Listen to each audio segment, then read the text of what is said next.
अस्सलाम वालेकुम everyone, this is D2 exercise 1B और हम कर रहे हैं उसका क्वेश्चन नंबर 1, जिसमें कहते हैं कि x is directly proportional to y cube, यानी कि x जो है मेरा अब डायरेक्टली प्रोपोर्शनल है y क्यूब के। तो अगर हम बात करें डायरेक्टली प्रोपोर्शनल को हटाने की, तो हम इसके बारे में बहुत अच्छी तरह डिटेल में बात कर चुके हैं कि कांस्टेंट लगाया जाता है, ठीक है ना। एक कांस्टेंट का साइन आ जाएगा, x इज इक्वल्स टू के वाई क्यूब बन जाएगा। अब हम चलते हैं आगे, जो आगे की स्टेटमेंट लिखी है इन्होंने, कहते हैं x इज़ इक्वल्स टू 32, यानी कि x आपका 32 है, ठीक है।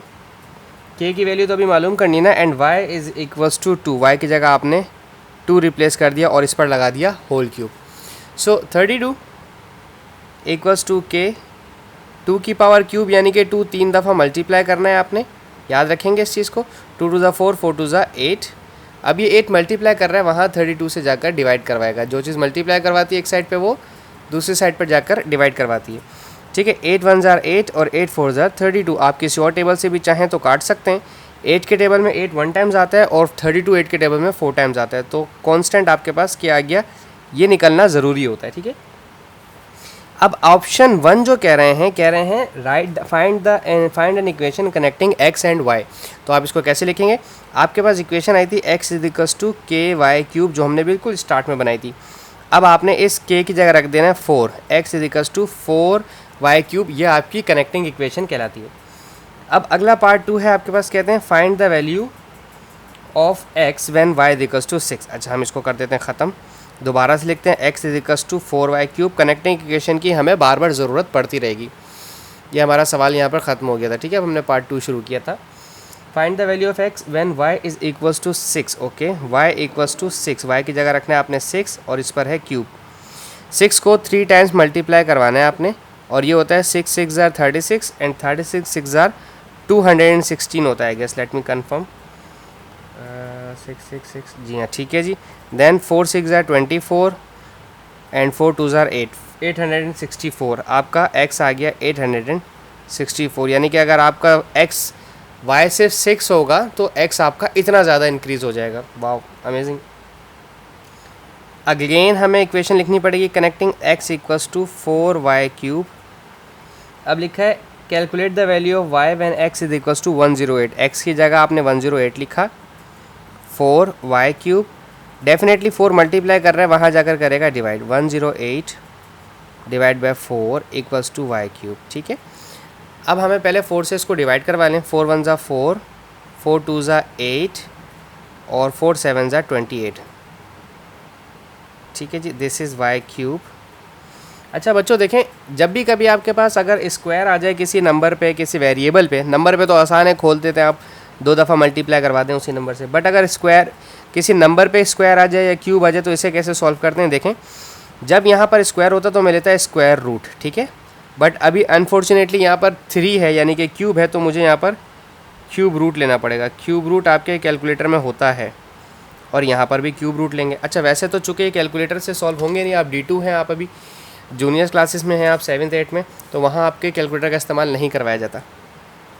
कोई ऐसा नंबर बताएं जिन्हें 3 दफ़ा मल्टीप्लाई किया जाए तो 27 आता है, या फिर दूसरे अल्फाजों में मैं कहूँ तो इसका आपने एलसीएम लेना है 27 का। 3 9 ज़ा 27, 3 3 ज़ा 9 एंड 3 1 ज़ा 3, 1 2 3।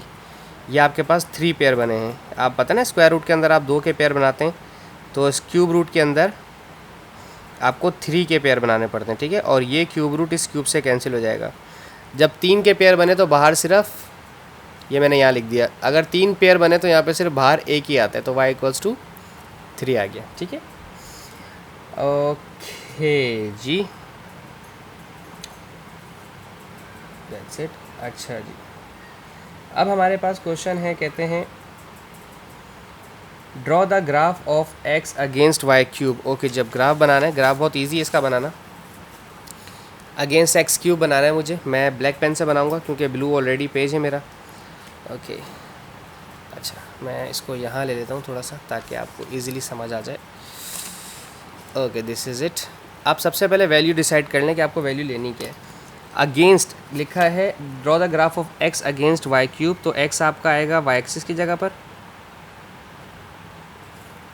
ठीक है, और y आएगा आपका x क्यूब की जगह पर, x की जगह पर, sorry. Draw the graph of x against y cube. तो x आपने लेना है यहाँ पर और वाई क्यूब लेना है आपने यहाँ पर, यानी कि x एक्सिस पर वाई क्यूब जाएगा और वाई एक्सिस पर x जाएगा, ठीक है। यहाँ होता है 0। चूँकि हमारा y हमेशा बड़ा आ रहा है, अगर मैं x का, जैसे मैंने क्वेश्चन में दिखाया था आपको कि अगर हमने y 6 लिया था तो x हमारा 864 बहुत ज़्यादा आ गया था। यहाँ इंडिपेंडेंट होती है, यहाँ डिपेंडेंट होती है, यहाँ इंडिपेंडेंट वैल्यू आती है। मैं इसे 0, 10, 20, 30 और 40 ले रहा हूँ, ठीक है। और इसे 2, 4, 6 और 8 ले रहा हूँ, ठीक है। अगर आप अपने क्वेश्चन में जाते हैं तो आपके क्वेश्चन में आपको वैल्यू दी थी x इज इक्वल्स टू 32 मेरा यहाँ 31 और 32 मेरा आएगा यहाँ पर, ठीक है। अगर आपको जूम करके दिखाऊँ मैं थोड़ा सा, कि इससे ज़्यादा जूम नहीं कर सकता मैं इसे, ठीक है। तो ये जो मेरे 10 बॉक्सेस हैं, ये मेरा एक बॉक्सेस 1 का था, तो 31, 32 2 बॉक्सेस आ गए। और y आपको दिया हुआ था 2, तो यहाँ आप y 2 नहीं लेंगे। देखें y दिया था 2, क्वेश्चन में अगर मुझे देखूँ तो मुझे y 2 दिया हुआ था, तो y क्यूब कितना हो जाएगा, 8 हो जाएगा। 2 को 3 दफ़ा मल्टीप्लाई करवा देंगे, ठीक है ना। तो यहाँ 8 लगा, ये 8 मेरा यहाँ से गया और यहाँ पर जाकर 32 के सामने रुका। अब मुझे अपने 0 से बनाना है, क्योंकि अगर मैं कनेक्टिंग इक्वेशन में y 0 रखूँगा तो x भी मेरा 0 आ जाएगा, ठीक है ना। तो अब इसका ग्राफ बनेगा कुछ इस तरह से, यहाँ से लीजिए और यूँ, इसका ग्राफ इस तरह से बनेगा अगेंस्ट x एक्सिस पे। अब आप इसको इस तरह से लिख सकते हैं, आपका जो आंसर है वो x एक्सिस पे 8 था और y एक्सिस पे आपका 32 था, ठीक है। अब आप बोलेंगे x एक्सिस पे तो हमारा ये है, x एक्सिस तो नहीं आया, x एक्सिस आप समझेंगे कि y क्यूब को 32 रखना है। नहीं भाई, ये मेरा x एक्सिस ही है, this is my x axis पे y क्यूब ले रहा हूँ, this is my y axis, और y एक्सिस पे मैं अपना x ले रहा हूँ, ठीक है। तो यहाँ तक आया है 8 यूनिट का डिस्टेंस और यूँ ऊपर गया है 32 का डिस्टेंस, ठीक है। आई होप मैं आपको समझाने में कामयाब हुआ हूँ। So thank you so much for watching my channel. अल्लाह हाफिज़।